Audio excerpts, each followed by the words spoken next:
वालेकुम वरहमतुल्लाहि ताला वबरकातुहू। जैसे कि हमने तजवीदुल कुरान हमने पेज बनाया है, यह हमने इसलिए बनाया है कि ताकि हम जो ये कुरान पढ़ाते हैं या तजवीद पढ़ाते हैं तो आप तक भी हम ये तजवीद पहुंचाएं। बस इस पेज का इतना ही मकसद है कि इस पेज से हम आपको भी ये तजवीद वगैरह जो है ये सिखा सकें। देखो अल्लाह ताला फरमाता है कुरान में कि खैरुकुम मन तअल्लमल कुरान व अल्लमहू, कि तुम में से सबसे बेहतरीन शख्स वो है जो कुरान पढ़े और दूसरों को सिखाए। तो उसी तरह हमने जो ये दरसगाह में हम पढ़ाते हैं तो उसके बावजूद हमने एक पेज बनाया है ताकि आप लोगों तक भी जो घरों में है जिनको शौक़ होती है हम पढ़ेंगे तो इसको आप बुज़ुर्ग भी पढ़ सकते हो। तो बहुत आसान है, ये तजवीद भी हम पढ़ाएंगे आप तक पहुंचाएंगे।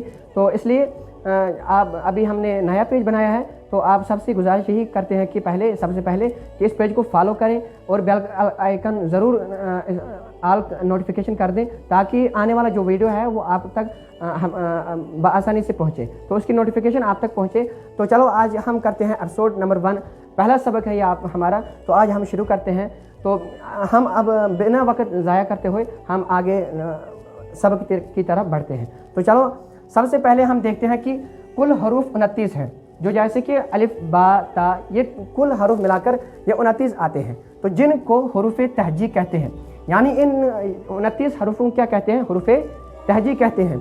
तो इनमें से 7 हरूफ जो हमेशा मोटे पढ़े जाते हैं, यानी कि जो अब 29 हरूफ हैं इनको हम हरूफ तहजी कहते हैं।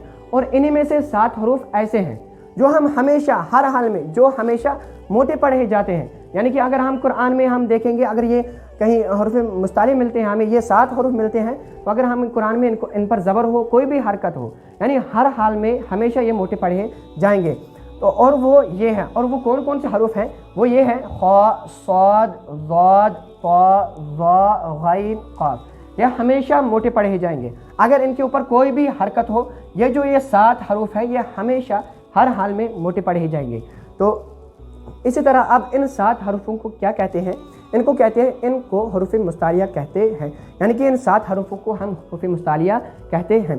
तो इसी तरह हम दूसरी तरफ चलते हैं। अलिफ हमेशा खाली होता है, जो अलिफ खाली ना हो वो हमज़ा है।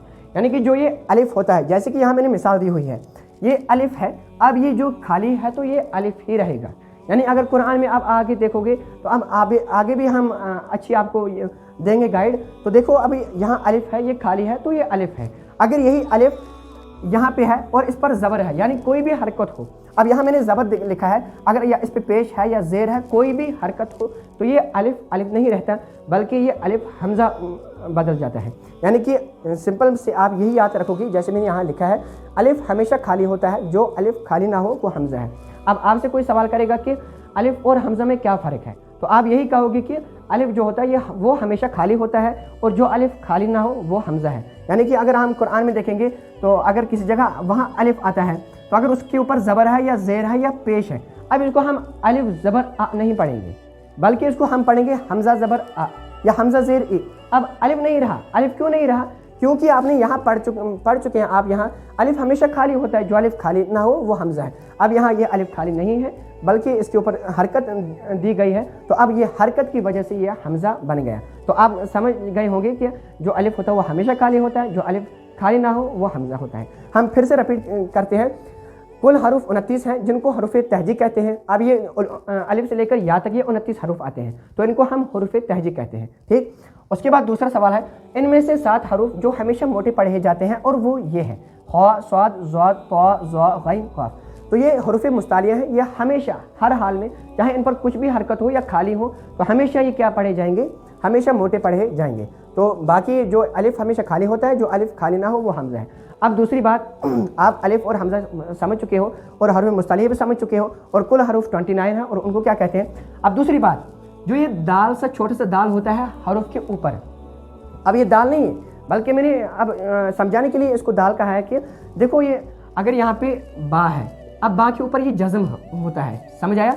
अब ये जो ये है ना, इसके 2 नाम हैं, जज़म और सुकून।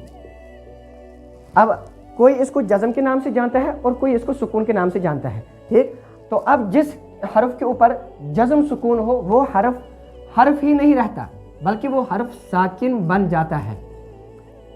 यानी कि अब यहाँ पे बा के ऊपर जज़म दिया गया हुआ है تو اب اگر ہم یہاں پہ با پڑھیں گے تو غلط ہو جائے گا، بلکہ پہلے یہ با تھا، اب جزم کی وجہ سے با ساکن بن گیا۔ جیسے میں نے آپ کو یہاں کہا کہ یہ الف تھا اور حرکت کی وجہ سے حمزہ بن گیا، تو اب یہاں حمزہ پڑھیں گے، اور اسی طرح با کے اوپر جزم ہے تو جزم کی وجہ سے ساکن بن گیا۔ تو اسی طرح ہم اگر یہاں ہم کیا پڑھیں گے، اب یہاں پڑھیں گے ہم با ساکن، بلکہ با نہیں پڑھیں گے۔ اگر ہم نے با پڑھا تو ساکن کی جو اس نے یہ حاصل کیا ہوا ہے، جزم اس پر ہے، تو اگر ہم اس کو با خالی پڑھیں گے تو غلط ہو جائے گا، بلکہ کیا ہے، با ساکن۔ تو اسی طرح آپ سمجھ گئے ہوں گے کہ یہ جو یہاں میں نے شکل بنائی یہ جزم ہے، تو اس کے دو نام ہیں، جزم اور سکون۔ اب کوئی جزم کے نام سے جانتا ہے، کوئی سکون کے نام سے جانتا ہے۔ کوئی آپ سے سوال کرے گا جس حرف پر جزم ہو تو وہ حرف کیا بن جاتا ہے، وہ ساکن بن جاتا ہے۔ اب جس حرف پر سکون ہو تو وہ حرف کیا بن جاتا ہے، وہ بھی ساکن بن جاتا ہے، کیونکہ جزم بھی ایک ہی ہے اور سکون بھی ایک ہی ہے، کیونکہ اسی کے دو نام ہیں۔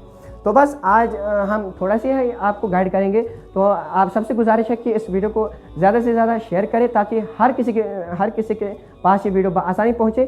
تو امید کرتا ہوں آپ کو سب سمجھ آ گیا ہوگا۔ تو اگر آپ کو کہیں سمجھ نہیں آیا یا آپ کے دماغ میں کچھ کوشچن ہے تو آپ کمنٹ باکس میں ضرور کر سکتے ہیں، تو ہم اس کا انشاءاللہ ضرور اس کا جواب بھی دیں گے۔ تو آج اجازت چاہتے ہیں۔ السلام علیکم ورحمۃ اللہ۔